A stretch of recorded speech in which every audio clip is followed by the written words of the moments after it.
हाँ जी, तो हेलो मेरे दोस्तों, मेरे साथियों, मेरे भाइयों, यदि तुम सोच रहे हो कि क्लास 12th फिजिक्स, भौतिक विज्ञान के कोई सारे इम्पोर्टेंट पूरी किताब के मोस्ट इम्पोर्टेंट जो भी क्वेश्चंस हैं, जो पीवाईक्यू में आए हैं, प्रीवियस ईयर्स में आए हैं, वो कोई करवा दे, तो बिल्कुल आप लोगों ने सही वीडियो पर क्लिक किया है मेरे दोस्त।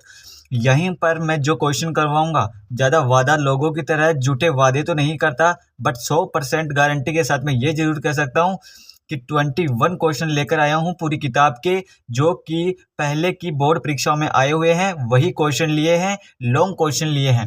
देखना दोस्तों, लॉन्ग क्वेश्चन लिए हैं और मैं जो करवाऊंगा उनमें से 6 से 7 क्वेश्चन आप लोगों को डेफिनेटली मिलेंगे मेरे भाई। अगर कोई भी टीचर आप लोगों से ये वादा कर रहा है कि मेरे पढ़ाया हुआ 100% आएगा, तो याद रखना वो टीचर नहीं है।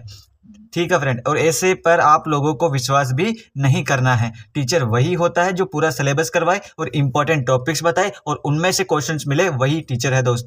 अगर आप ही सोचो यार कि कोई टीचर अगर 100% आप लोगों को वही कंटेंट दे दे जो बोर्ड एग्जाम में आएगा, तो आप लोग उसे क्या कहोगे कि वही तो फिर पेपर बना रहा है, इसका मतलब ये है। तो देखो दोस्तों, तो हम लोग करने वाले हैं आज ये क्वेश्चंस।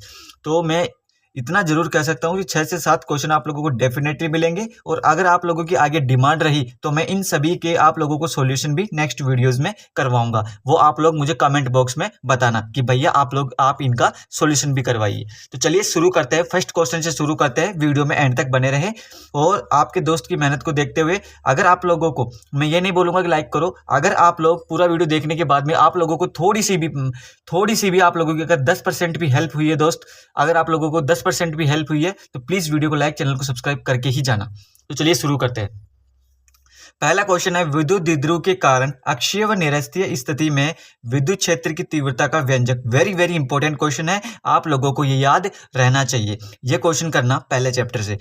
एक समान विद्युत क्षेत्र में रखे द्विध्रुव पर लगने वाला बलागुण टाउ इक्वल्स टू में अपने पास में जो वो फॉर्मूला था, टाउ इक्वल्स टू में अपने पास में पी ई साइन थीटा, ये वाला फॉर्मूला आप लोगों को इसमें याद रहना चाहिए। ये फॉर्मूला है ना, ये फॉर्मूला नहीं, पूरा डेरिवेशन आप लोगों को याद रहना चाहिए। आगे बढ़ते हैं दोस्त, अपने पास में क्वेश्चन नंबर 3 है। क्वेश्चन नंबर 3 दिया गया है अपने पास में, समांतर प्लेट संधारित्र की धारिता के लिए व्यंजक। समांतर प्लेट संधारित्र की धारिता के लिए व्यंजक वो होता है ना, C इक्वल्स टू में ए एप्सिलॉन नॉट बटे डी, ये वाला सूत्र दोस्तों, है ना। ये आप लोगों को याद रहना चाहिए इसमें। और आप लोगों को फिर याद रखना है गाउस का नियम। गाउस का नियम क्या कहता है, ये आप लोगों को आना चाहिए।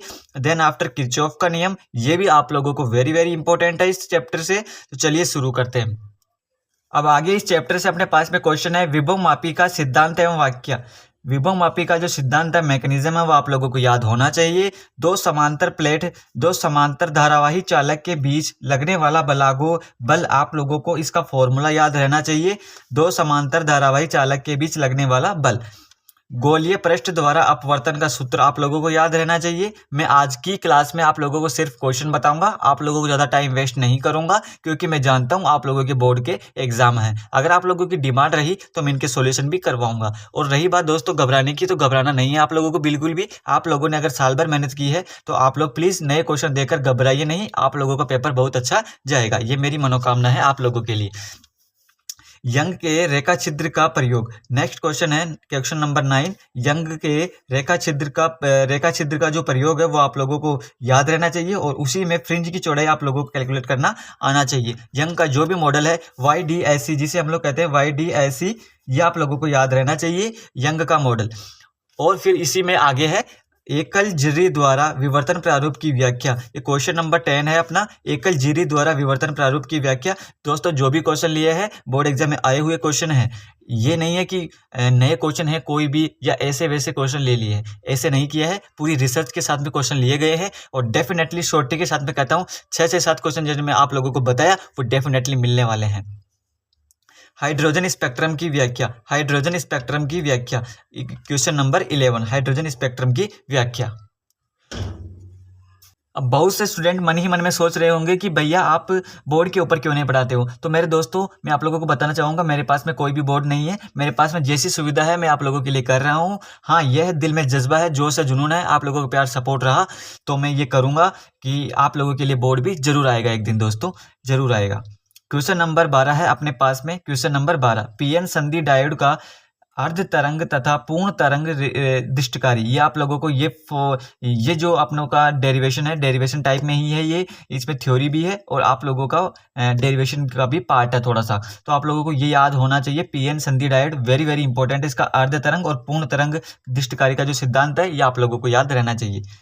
क्वेश्चन नंबर 13 है, अनुगमन वेग के आधार पर ओम के नियम की व्याख्या आप लोगों को आनी चाहिए, अनुगमन वेग के आधार पर। क्वेश्चन नंबर 14 अपने पास में, ट्रांसफार्मर के सिद्धांत तथा कार्यविधि का वर्णन कीजिए। Very very important, very very important, छोड़ के नहीं जाना है बिल्कुल भी। ट्रांसफार्मर वेरी वेरी इंपॉर्टेंट है। ये अपना अल्टरनेटिंग करंट से है दोस्तों, अल्टरनेटिंग करंट जो अपना चैप्टर आई थिंक 6 है, चैप्टर 7 है शायद, चैप्टर 7 या 6 से ट्रांसफार्मर अल्टरनेटिंग करंट प्रत्यावर्ती धारा से ये।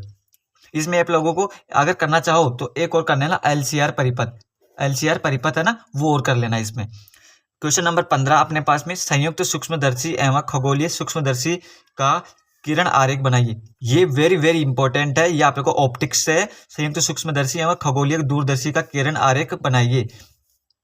फिर अपने पास में क्वेश्चन नंबर 16, हाइगेंस की द्वितीयक तरंगिकाओं, हाइगेंस की द्वितीयक तरंगिकाओं का सिद्धांत, ये वेरी वेरी इंपॉर्टेंट है। ये आने वाले हैं, ये थ्योरी टाइप में है थोड़े से, तो आप लोगों को ये याद करने ही हैं दोस्तों। ये थ्योरी टाइप में है, आप क्वेश्चन जो भी आएंगे वो थ्योरी टाइप में आएंगे थोड़े।